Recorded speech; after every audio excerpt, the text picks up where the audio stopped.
बिस्मिल्लाहिर्रहमानिर्रहीम। अस्सलाम वालेकुम रहमतुल्लाह। आज का हमारा मौजू ये है कि जब एक कोई नौजवान थोड़ा सा दीन की तरफ करीब आता है तो उसको किस तरह के इल्म पर ध्यान देना चाहिए।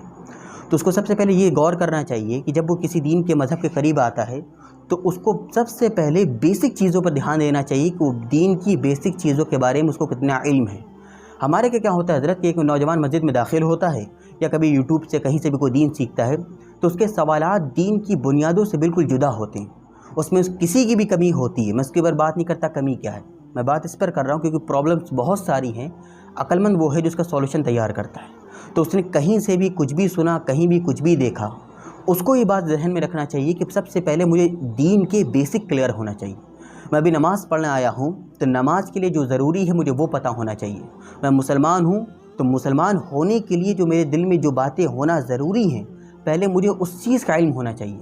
लेकिन बड़े अफसोस के साथ हमारे मुसलमानों को अगर किसी मुसलमान के बच्चे से पूछा जाए कि तौहीद का मतलब क्या होता है या ईमान का मतलब क्या होता है, तो मैं अफसोस के साथ ये कह रहा हूँ हमारा बहुत बड़ा तबका वो है जो इसका जवाब नहीं दे सकता। बात से लोगों ने मैं जवाब तो दे सकता हूँ, आप अपनी ये ना बताइए कि मेरी अंडरस्टैंडिंग के थ्रू उसके क्या माना है। आप ये ना बताइए कि मुझको ये लगता है ये माना है, वो नहीं सर। आप तौहीद, अगर कोई आपसे पूछे कि तौहीद के क्या माना है या ईमान के क्या माना है या इस तरह अक़ीदे के क्या माने हैं और अक़ीदा किसे कहते हैं, ये वो बुनियादी सवाल होते हैं जो मुसलमान के सीन इसको बिल्कुल क्लियर होना चाहिए। लेकिन आदमी इस पर वो इल्म नहीं देगा जो उसने ऑथेंटिक सोर्स से हासिल किया है। वो मुझे लगता है, मैंने सुना है, इस तरह के जवाबात आएंगे। लेकिन अफसोस के साथ उसके सवालात क्या होते हैं। अब वो मस्जिद में दाखिल हुआ या कुछ भी करा तो अब उसके लिए सबसे ज़रूरी चीज़ ये थी कि वो नमाज की ज़रूरी चीज़ को समझे। लेकिन उसका अफसोस के साथ मैं कहूँगा उसको इस चीज़ों में उलझा दिया जाता है या वो उलझ जाता है कि सवाल पूछता है कि मौलाना साहब मैं हाथ कहाँ बांधूँ, मैं यहाँ बांधूँ कि वहाँ बांधूँ, इस हदीस में तो ये है, वो हदीस में तो वो है। आप कोशिश ये करा करिए कि आपके लिए ज़रूरी इल्म क्या है। इसकी मिसाल मैं देता हूँ कि सूरह कहफ में हम लोग ने उन लोगों का असहाबे कहफ का किस्सा बड़ा सुना होगा, बड़े मशहूर थे। अगर मिसाल के तौर पर हम लोगों का इल्म क्या समझा जाता है और हम लोग उसकी एक मिसाल लेते हैं कि कुरान उसको किस तरह बयान करता है। मिसाल के तौर पर मैं एक बात कर रहा हूँ और मैं कह दूँ असहाबे कहफ वाले 6 लोग थे तो आप लोग को उलझन वाले 6 कहाँ थे, वो तो 7 थे और ऐसा है वैसा है। सारा बहस का मौजू यही बन जाएगा कि वो 6 थे या 7 थे। अगर मैं मान लीजिए मैं 6 कह दूँ, अल्लाह कुरान में उनके बारे में क्या कहता है। अल्लाह ताला ने कुरान में सूरह कहफ उनके बारे में कहा, पूरा ये डिस्कस चल रहा है कि वो लोग यानी अहले किताब इनके बारे में क्या कहते हैं और तुम्हें क्या नज़रिया रखना है। तो अल्लाह उनकी तादाद के बारे में क्या कह रहा है, औज़ु बिल्लाहि मिनश शैतानिर रजीम, सयक़ूलून सलासतुर राबिउहुम कल्बुहुम, अनकरीब वो कहेंगे कि वो 3 थे, चौथा उनका कुत्ता था।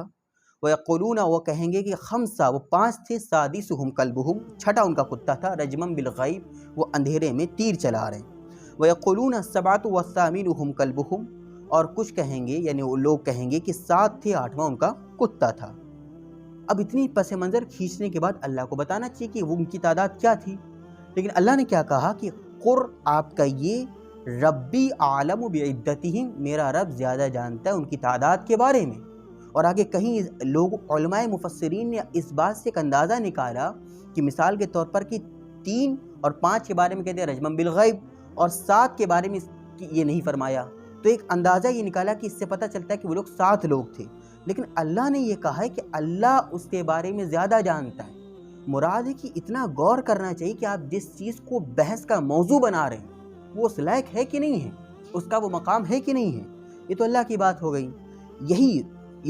ये आयत नंबर आपको सूरह 22 है सूरह कहफ की। अब सूरह कहफ की आयत नंबर 19 को देखते हैं। अब उन लोगों का यानी वो जो असहाबे कहफ थे, वो जो मोमिन थे, उनका इस चीज़ को लेकर कि मैं कितना ठहरा हूँ, उनका नज़रिया क्या है।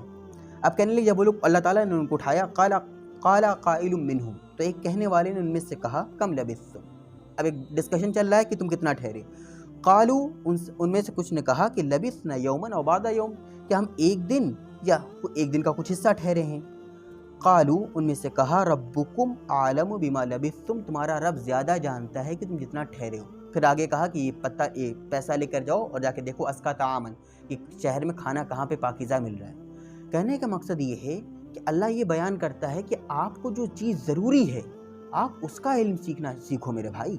आप दीन के करीब आए हो, उम्मत के जो हालात है, उम्मत की जो परेशानियां हैं, आप उस पर सवाल ये करते हो कि हर जगह मुसलमानों को मारा जाए, पीटा जाए, कुछ भी करा जाए। مسلمان اپنا وہ علم کو چھوڑ کر ان کا سوال یہ پیدا ہوتا ہے کہ آپ مان لیجیے کہ پورے ہندوستان کے حالات خراب ہیں یا کچھ بھی ہے، اتنے میں ایک نوجوان دوست کا سوال آتا ہے کہ مولانا صاحب حضرت علی رضی اللہ تعالیٰ عنہ کو مولا کہہ سکتے ہیں؟ ارے میرے بھائی، یہ کوئی موضوع ہی نہیں ہے اس وقت کا کہ آپ ان تمام چیزوں میں پھنسو۔ ہاتھ کہاں باندھنا ہے؟ ایک آدمی جلن کے پر ماتھے پہ کو باندھنے پہ تیار ہے اور ایک آدمی کو گھٹنوں پہ باندھنے کے لیے تیار ہے۔ نہیں حضرت، آپ اتنا غور کرا کریے کہ آپ اگر دین کے قریب آئے ہو تو وہ بنیادی چیزیں جو آپ کو ماننا ضروری ہیں، وہ توحید اور رسالت اور آخرت کا علم، وہ بنیادی کیا ہے جس کو قرآن نے شروعات میں جب وحی کے نزول شروع ہوا تو اللہ تعالیٰ نے صرف توحید اور رسالت اور آخرت کو بیان کیا ہے۔ آپ پہلے اس میں مضبوط ہو۔ آپ کی جو ضروری چیزیں ہیں آپ کے بارے میں اس کا بہت مضبوط علم ہونا چاہیے۔ یہ تمام چیزیں آپ کے لائق نہیں ہیں کہ آپ ابھی بھی آپ کو دین کی بنیادیں نہ معلوم۔ آپ کے دماغ میں یہ سوال پیدا ہو رہا ہے حضرت معاویہ حق پر تھے یا حضرت علی حق پر تھے؟ حضرت آپ کے غسل کے فرض کیا ہیں آپ کو معلوم ہونا چاہیے۔ آپ کے فرائض کیا ہیں، نماز کے فرائض کیا ہیں آپ کو وہ معلوم ہونا چاہیے۔ توحید کسے کہتے ہیں، ایمان کسے کہتے ہیں، اس کا آپ کو آپ کے اکارڈنگ نہیں، جس طرح آپ کسی سے علم سیکھ رہے ہیں اس چیز کا کہ حضرت علی کو مولا کہنا چاہیے کہ نہیں کہنا چاہیے، ایسے آپ یہ سیکھو کہ غسل کے، نماز کے، ان تمام چیزوں کے فرائض کیا ہیں۔ آپ کے یہ حضرت پہلے کام آئے گا۔ اور آپ غور سے یہ بات سن لو، آپ کے دماغ میں نہیں حضرت حدیث میں آیا ہے کہ ہاتھ یہاں باندھو۔ حضرت بہت ساری چیزیں قرآن نے خود بیان کری۔ میں مثال لے لوں، جیسے سورہ بقرہ میں آیت نمبر 177 میں، چلیے کھول کے دیکھ لیتے ہیں۔ سورہ بقرہ آیت نمبر 177 الحمدللہ کھل گئی۔ اللہ تعالیٰ فرما رہا ہے، اللہ تعالیٰ نے خود حکم دیا ہے کس چیز کا کہ آپ بیت المقدس کی طرف سے منہ ہٹا کر بیت اللہ کی طرف کر دیجئے۔ اب سارے یہود اس وقت یہی ڈسکشن کرنے لگے تو پھر پہلے کی نمازیں کہاں گئیں؟ یہ تو محمد نعوذ باللہ، وہ لوگ تو اس طرح کہتے تھے تاکہ ہم کہیں گے صلی اللہ علیہ وسلم کا انہوں نے ہماری جلن میں قبلے کو چینج کر دیا۔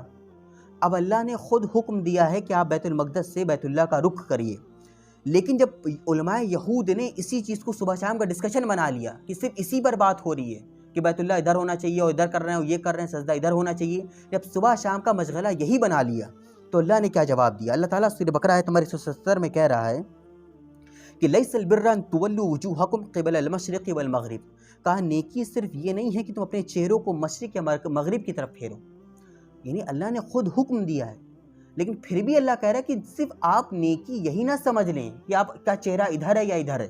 پھر آگے اللہ تعالیٰ نے ایک طویل پوری آیت بیان کری، اللہ آپ کو موقع دے تو آپ اس کو پڑھیے گا، میں اوپر سے تھوڑا سا جلدی گزر جاؤں، کہ نیکی صرف یہ نہیں ہے کہ تم اپنا چہرہ مشرق کی طرف کرو یا مغرب کی طرف، لیکن نیکی یہ ہے کہ تم اللہ پر ایمان لاؤ، آخرت کے دن پر ایمان لاؤ، فرشتوں پر ایمان لاؤ، کتاب پر ایمان لاؤ، نبیین پہ ایمان لاؤ، اپنے مال کو خرچ کرو رشتہ داروں پر، یتیموں پر، مسکینوں پر، سب مسافروں پر، اور جو لوگ سوال کرتے ہیں ان کے لیے، اور اسی طرح زکوٰۃ ادا کرو، اپنے عہد کو پورا کرو، صبر کرو، مشکل حالات میں بھی، جنگ کے حالات میں بھی، یہی وہ لوگ سچے ہیں اور یہی لوگ متقی ہیں۔ اب اس آیت کو میں نے بہت جلدی میں گزارا، میں جانتا ہوں، لیکن اس سے مضمون میں یہ نکالنا چاہ رہا ہوں کہ اللہ تعالیٰ یہ بتاتا ہے کہ آپ ایک چیز کو پکڑ کر مقصدی زندگی نہ سمجھ لیں۔ تو ہمیں یہ غور کرنا چاہیے جس علم کو میں سیکھ رہا ہوں کیا اس وقت وہ میرے لیے ضروری ہے کہ نہیں ہے؟ کیا میری جو بنیادی چیزیں وہ کلیئر ہو چکی ہیں؟ پھر میں ان بڑے بڑے مسائل کو یا چیزوں کو ٹچ کروں۔